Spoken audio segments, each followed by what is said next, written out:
नमस्कार। स्वागत है आपका सचिन की बात में और आप देख रहे हैं आईबीसी ग्लोबल न्यूज़। आज बात करेंगे इंडिया गठबंधन पे, जो कि कई पार्टियों को, विपक्षी पार्टियों को संयुक्त करके बनाया गया है। बट आज पूरे दिन जिस तरीके से उनके साथियों ने बयान दिए हैं, उससे कहीं ना कहीं विपक्षी गठबंधन को झटका लगता दिख रहा है। विस्तार से इसके बारे में बताऊंगा, सरल भाषा में बताऊंगा। बट उससे पहले अगर आपने इस चैनल को सब्सक्राइब नहीं किया है तो आपसे निवेदन है कि इस चैनल को सब्सक्राइब कर लें। और अगर ये वीडियो आपको अच्छा लगा हो, अगर आप बात से सहमत हो, तो इसको ज़्यादा से ज़्यादा शेयर करें और लाइक ज़रूर करें। अगर आपको वीडियो अच्छा लगा हो तो लाइक करें, अगर नहीं लगा तो कोई बात नहीं। और कमेंट करके अपनी राय बताएं कि आपकी इस वीडियो के बारे में क्या राय है। चलिए आगे बढ़ते हैं और बात करते हैं इंडिया गठबंधन पे। आज सुबह सुबह खबर आई ममता बनर्जी के पाले से कि ममता बनर्जी ने बोला है कि कांग्रेस के बारे में कि कांग्रेस को बंगाल में चुनाव में सीटें टीएमसी नहीं देगी। टीएमसी अपने दम पर चुनाव लड़ेगी बंगाल में।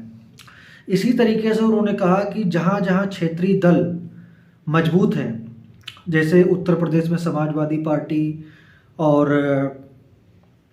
बिहार में जेडीयू और आरजेडी, लालू यादव और नीतीश कुमार, और झारखंड में झारखंड मुक्ति मोर्चा, इस तरीके के जो क्षेत्रीय दल हैं उनके साथ गठबंधन करके उनको छोड़ देना चाहिए उसी राज्य में चुनाव लड़ने के लिए बीजेपी के खिलाफ।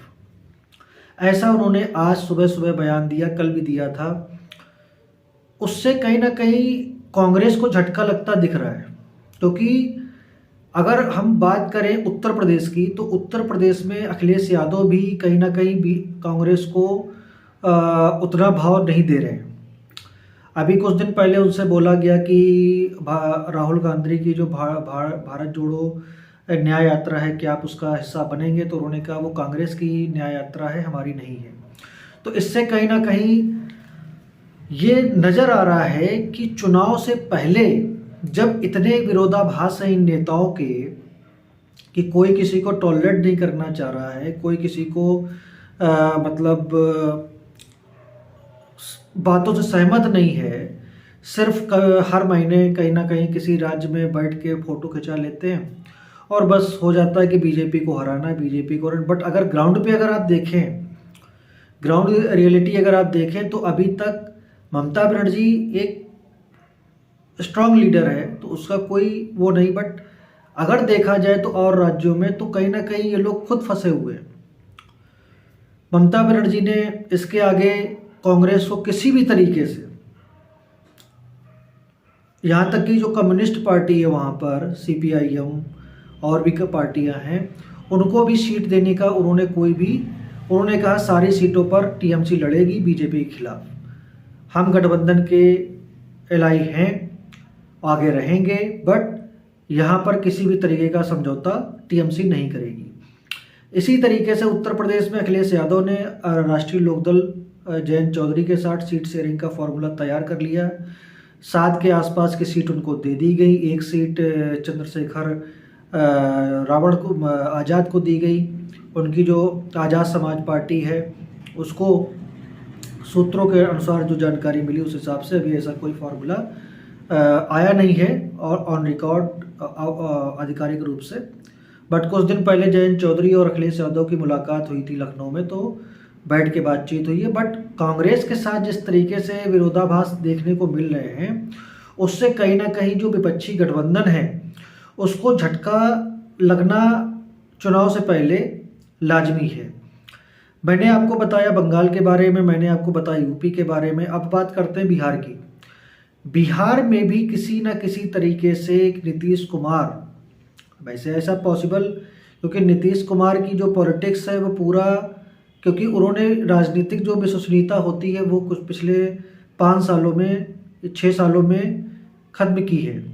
वो किसी भी फ्रंट से हो, चाहे वो आरजेडी के साथ सरकार बनाई हो या बीजेपी के साथ बनाई हो, बट उन्होंने जो एक विश्वसनीयता होती है वो खोई है। अब आज की डेट में वो चाहकर भी बीजेपी के साथ नहीं जा पा रहे हैं। कारण उसका ये है कि बीजेपी भी उतना विश्वास उनके ऊपर नहीं कर रही जितना पहले करती थी। तो इसी तरीके से बिहार में भी कहीं ना कहीं नीतीश कुमार कांग्रेस पर दबाव बना रहे हैं कि आप यहाँ पर कम से कम सीटें लीजिए। आरजेडी और जेडीयू दोनों लोकसभा चुनाव में संयुक्त रूप से लड़ेंगे। कांग्रेस को बहुत ज़्यादा 4 या 5-6 सीटें दे दी जाएंगी, बहुत ज़्यादा 4 सीटें दे दी जाएंगी। तो बिहार में भी कांग्रेस के लिए बहुत बुरी खबर है, बहुत बुरी हालत है वहाँ पर। उत्तर प्रदेश में आपको बता ही दिया कि अखिलेश और राहुल गांधी अड़े हुए हैं कि वो कह रहे हैं 2009 के हिसाब से सीट का बंटवारा होना चाहिए। अखिलेश यादव कह रहे हैं कि 2019 के हिसाब से सीट का बंटवारा होना चाहिए। तो इन सब चीज़ों में और उनके यूपी का जो सीट शेयरिंग का जो कांग्रेस की तरफ से देख रहे हैं वो सलमान खुर्शीद देख रहे हैं।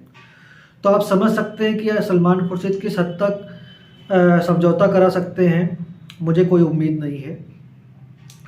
अब बात करते हैं आगे झारखंड की, छत्तीसगढ़ की।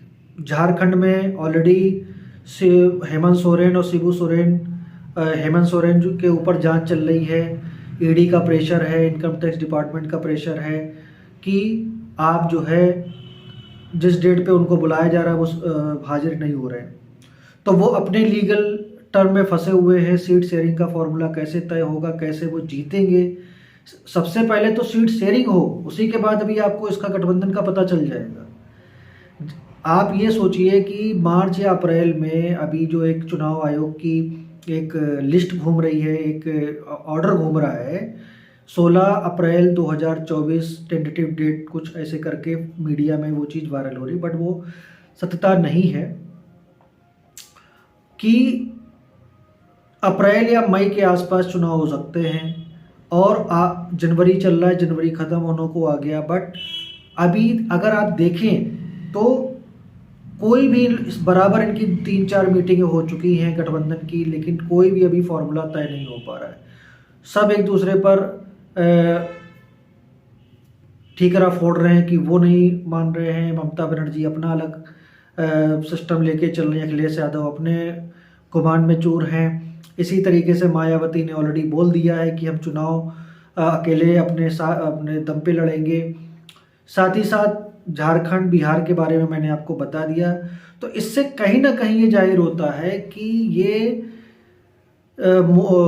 बीजेपी को हराने के लिए सिर्फ कुछ जांचों से बचने के लिए, कुछ मुकदमों से बचने के लिए ये लोग साथ आए हैं। लेकिन अगर स्ट्रेटजी इनकी देखी जाए अंदरूनी तरीके से, जो मैंने अभी तक विश्लेषण किया है, कहीं से भी स्ट्रेटजी नहीं समझ में आ रही है। क्योंकि कांग्रेस कहीं ना कहीं राहुल गांधी को पीएम बनाने के लिए आतुर है कि राहुल गांधी भी किसी तरीके से पीएम बन जाए। जबकि विपक्ष के ही कई ऐसे लीडर्स हैं विपक्ष के जो राहुल गांधी को फूटी आंखें नहीं देखना चाहते। जैसे उसमें से केजरीवाल हैं, नीतीश कुमार हैं, अखिलेश यादव हैं। ये सब नहीं चाहते कि राहुल गांधी देश के प्रधानमंत्री बने। इसी वजह से अभी तक इन लोगों का समझौता उस तरीके से नहीं हो पा रहा है। राहुल गांधी चाहते हैं कि जो भी चीज़ हो मेरे सुपरविजन में हो, और ये लोग चाहते हैं कि अगर कांग्रेस की तरफ से कोई बात कर रहा है तो कोई सुपर लीडरशिप बात करे जो फैसला ले सके। और वो सिर्फ खाली सुपर पावर आती है सोनिया गांधी के दफ्तर से, सोनिया गांधी के ऑफिस से। तो जो मोटे तौर पे इंडिया अलायंस की बात की जाती है उसमें दो फाड़ होने के चांसेस इसलिए बन रहे हैं कि नीतीश कुमार हो सकता है कि इंडिया अलायंस की जगह कोई तीसरा फ्रंट खोल दें। तीसरे फ्रंट का मतलब क्षेत्रीय दल। क्षेत्रीय दल किस तरीके से, जैसे टीआरएस अभी गठबंधन में शामिल नहीं है। किसमें? इंडिया गठबंधन में। तो हो सकता है नीतीश कुमार, ममता बनर्जी, अखिलेश यादव ये अपना क्षेत्रीय दलों का एक संगठन बना के, एक ग्रुप बना के और चुनाव में, क्योंकि ये सब राज्य की पार्टियां हैं, इनका एक पर्टिकुलर राज्य में ही वोट बैंक है, इसके बाहर इनका वोट बैंक नहीं है। और बाद में अगर कांग्रेस की कोई संभावना बनती है तो ये ग्रुप कांग्रेस को समर्थन दे दे। बाहर समर्थन दे दे या उस गठबंधन में शामिल हो जाए, लेकिन चुनाव से पहले ये लोग नहीं चाहते कि हमारे वोट बैंक पे कोई आ जाए। इसीलिए सब इतने घबरा रहे हैं कि क्या करें क्या ना करें। तो इसी तरीके का जो विश्लेषण मैंने किया वो मैंने आज आपके सामने रखा कि चुनाव से पहले कहीं ना कहीं ये जितने भी नेता आपको दिख रहे हैं जो सुबह शाम बीजेपी और मोदी को गाली देते रहते हैं, गाली देना ठीक है कि आप अपनी जो भी महत्ता है, जो आपका विवेक है, उसके हिसाब से व्यक्ति बात करता है। तो जिस तरीके से बीजेपी को हराने का ये लोग प्लानिंग बना रहे हैं, उससे कहीं ना कहीं मुझे लगता है कि अभी भी 10 साल होने को हैं, ये उस स्ट्रेटजी पे काम नहीं कर पा रहे हैं जो एक मोदी सरकार लेके चल रही है। उनके लोग ग्राउंड में पहुंच चुके हैं, प्रचार चालू हो गया है, कैंडिडेट को बोल दिया गया है जो टेंटेटिव कैंडिडेट है बीजेपी के कि आप जाइए, आप प्रचार करिए। मैं कई ऐसे कैंडिडेट्स को देख रहा था जो दिन रात सभाएं कर रहे हैं, जो योजनाएं हैं सरकार की वो लोगों को इकट्ठा कर करके वहाँ पर ग्रुप्स में उन तक अपनी बात पहुँचा रहे हैं। जबकि विपक्ष के अगर नेताओं को आप देखें, चाहे हम समाजवादी पार्टी की बात करें, चाहे बहुजन समाज पार्टी की बात करें, कांग्रेस की बात करें, इनके नेता क्षेत्र में दिखते ही नहीं है। जो एक बूथ लेवल का, जो एक लोकल लेवल का लीडर होना चाहिए, सब लखनऊ से लीडर हासिल कर लेते हैं कि मैं ये नेता बन गया, मैं वो। बट अगर काम करने की बात आती है, वोट में कन्वर्ट करने की बात आती है जनता को, तो वहाँ पर वो उनका काडर नहीं दिखता है। ये सबसे बड़ी कमी नज़र आ रही है। तो जब तक आपके साथ जनता या आपके जो क्षेत्रीय या लोकल लेवल के नेता हैं उनको आप अगर मजबूत नहीं कर रहे हैं तो आप किस तरीके से चुनाव जीतेंगे। तो इसी तरीके से IBC ग्लोबल न्यूज़ के साथ आप जुड़े रहिए। अगर आपको ये वीडियो अच्छा लगा हो तो इसको ज़्यादा से ज़्यादा शेयर करिए। अगर वीडियो आपको अच्छा लगा हो तो इसको लाइक भी करिए और चैनल को सब्सक्राइब करना मत भूलिएगा अगर आप पहली बार इस चैनल पे हैं। इसी तरीके के स्वतंत्र पत्रकारिता आपको देखने को मिलती रहेगी मेरे माध्यम से। तब तक के लिए नमस्कार।